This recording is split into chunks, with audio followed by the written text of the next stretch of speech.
नमस्कार, मैं हूँ डॉक्टर प्रभा सिंह और त्वचा, बाल संबंधित ट्रीटमेंट्स दे रही हूँ। पॉलीमॉर्फिक लाइट इरप्शन एक तरह की त्वचा की समस्या है जो सूरज की किरणों से यूवी रेज जो होती हैं अल्ट्रावायलेट ए और अल्ट्रावायलेट बी रेज के कारण हमारी त्वचा में एक प्रकार की रिएक्शन होता है और ये विभिन्न रूपों में प्रस्तुत करता है।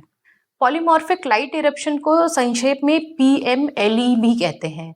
इसका ये नाम इसलिए पड़ा है क्योंकि लाइट अर्थात सूरज की जो रोशनी होती है अल्ट्रावायलेट ए और अल्ट्रावायलेट बी रेज के कारण ये होता है और इसको पॉलीमॉर्फस इसलिए क्योंकि कहते हैं क्योंकि ये विभिन्न रूपों में अपने आप को प्रेजेंट करता है।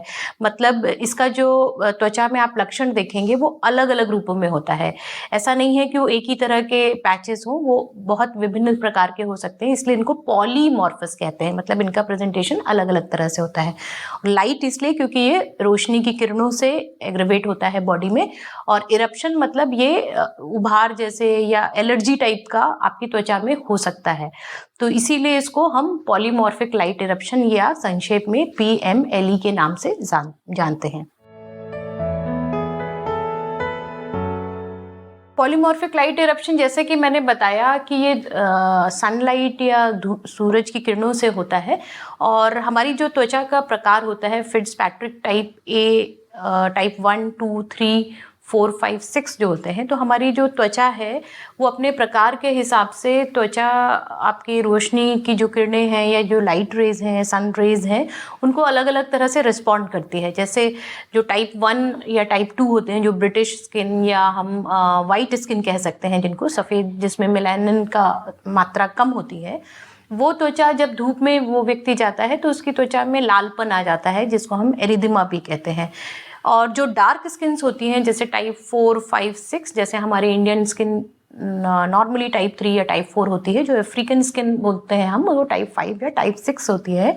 तो इन त्वचाओं में टैनिंग होती है। जब भी हम धूप में जाएंगे तो हमारा रंग सांवला हो जाएगा, क्योंकि जो हमारी मेलानोसाइट्स हैं वो ज़्यादा मेलानिन बनाना शुरू कर देती हैं। तो आपकी त्वचा के अनुरूप और इसके अतिरिक्त कुछ लोगों की त्वचा में इस तरह के एंटीजन होते हैं जो अल्ट्रावायलेट रेज पड़ते ही रिएक्ट करना शुरू करते हैं। तो ये आपके शरीर का, आपकी त्वचा का एक फाइट होती है अल्ट्रावायलेट रेज से, जो रिएक्शन होती है बॉडी में, उसके कारण ये पॉलीमॉर्फस लाइट इरप्शन या पीएमएलई होता है।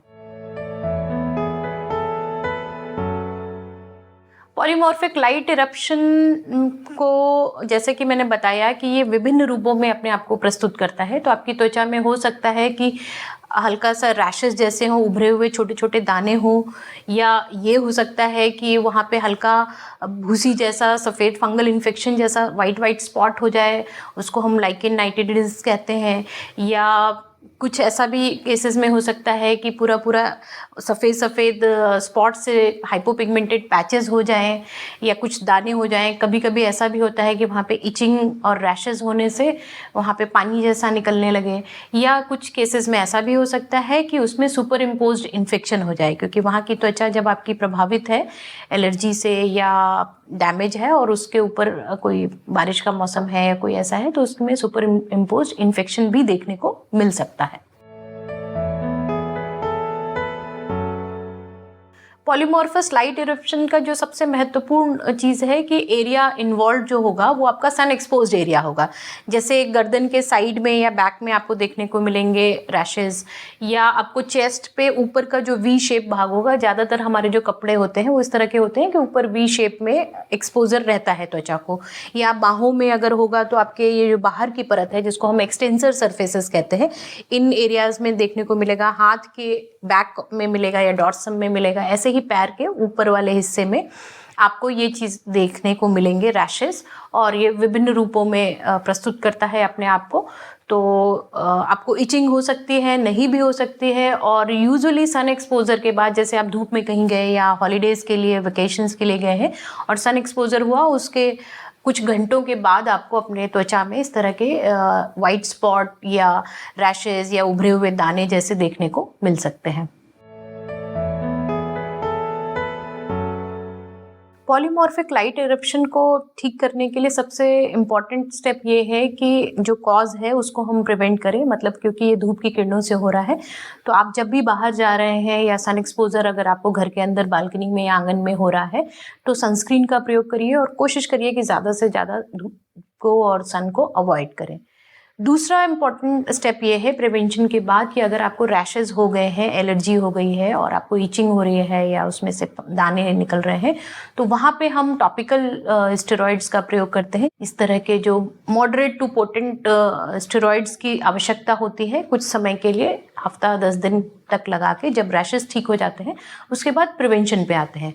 और अगर कोई व्यक्ति ऐसा है जिसको बार बार हो जा रहा है और उसको बाहर जाना मजबूरी है, तो उन केसेस में हम लोग डिसेंसिटाइजेशन का भी प्रयोग करते हैं। डिसेंसिटाइजेशन में हम उस व्यक्ति को कंट्रोल्ड वे में जो ये अल्ट्रावायलेट रेज होती हैं, यूवीए या यूवीबी, नैरो बैंड फोटोथेरेपी इसको हम कहते हैं, इसको थोड़े थोड़े समय के लिए त्वचा को एक्सपोजर देते हैं जिससे वहाँ की जो त्वचा है वो हार्ड हो जाए और थिक हो जाए और वो सूरज की किरणों को बर्दाश्त करने के काबिल हो जाए।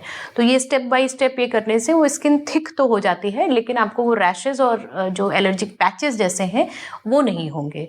तो मूलतः इसको 3 स्टेप्स में हम याद कर सकते हैं: prevention, immediate management and long term management. तो प्रिवेंशन, आपको धूप से बचाव करना है, बाहर जब भी जाएं अच्छे सनस्क्रीन का प्रयोग करें, सन प्रोटेक्शन फैक्टर कम से कम 30 से 50 के बीच में हो, अपनी त्वचा के अनुरूप सनस्क्रीन का चुनाव करें। उसके बाद अगर पैचेस हैं, एलर्जी हो रही है, इचिंग हो रही है, तो उसके लिए हम लोग एंटी हिस्टामिन्स का भी प्रयोग करते हैं ताकि जो आपको प्रोराइटिस या खुजली जैसी फील हो रही है उसको कंट्रोल किया जा सके। और जो स्किन में परिवर्तन है या रैशेस, दाने हो रहे हैं, पैप्यूल्स बोलते हैं हम लोग, उसको कंट्रोल करने के लिए हम स्टेरॉइड क्रीम्स का प्रयोग करते हैं। और लॉन्ग टर्म मैनेजमेंट के लिए narrow band phototherapy in a controlled manner, in a proper dosing, उसको हम देते हैं, जिसको हम डिसेंसिटाइजेशन कहते हैं। पॉलीमॉर्फिक लाइट इरप्शन से बचाव के लिए सबसे सही तरीका तो यही है कि आप धूप को अवॉइड करें, क्योंकि आपकी बॉडी और आपकी स्किन धूप के लिए कुछ उसमें ऐसे एंटीजन हैं जो सेंसिटाइज्ड है। तो डिसेंसिटाइजेशन आप कर सकते हैं, फोटोथेरेपी जो हम लोग देते हैं उससे आपकी त्वचा थोड़ी थिक हो जाएगी, हार्ड हो जाएगी और वो सूरज की किरणों से उस तरह से प्रभावित नहीं होगी भविष्य में। डायग्नोसिस बनाने के लिए आप फोटो पैच टेस्ट करा सकते हैं जिससे कंफर्म हो जाए कि समस्या यही है, इसी कारण से ऐसा हो रहा है। और इस तरह के कपड़े पहने कि आपका चेस्ट का हिस्सा, गर्दन और बाहें वगैरह कवर्ड हो। अगर आप स्कूटी चलाते हैं या धूप में एक्सपोजर आपका ज़्यादा होता है तो थोड़ा सा मोटा फैब्रिक कॉटन का यूज़ करिए जिससे आपकी त्वचा सुरक्षित रहे। और सनस्क्रीन का प्रयोग करें चेहरे के लिए। ज़्यादातर पॉलीमॉर्फिक लाइट इरप्शन चेहरे पे नहीं होता है और एज वैसे तो किसी भी उम्र में हो सकता है ये, लेकिन 30s और 40s में, मतलब 30 से 40 साल के जो लोग होते हैं उनमें ज़्यादा देखने को मिलता है, महिलाओं में ज़्यादा देखने को मिलता है। तो अगर आपकी इस तरह की टेंडेंसी है और अगर आपकी डायग्नोसिस कंफर्म है तो आप prevention is the best way, और पूरे बाह के कपड़े पहनिए, सनस्क्रीन का प्रयोग करिए, तो इस तरह से आप इसका बचाव कर सकते हैं।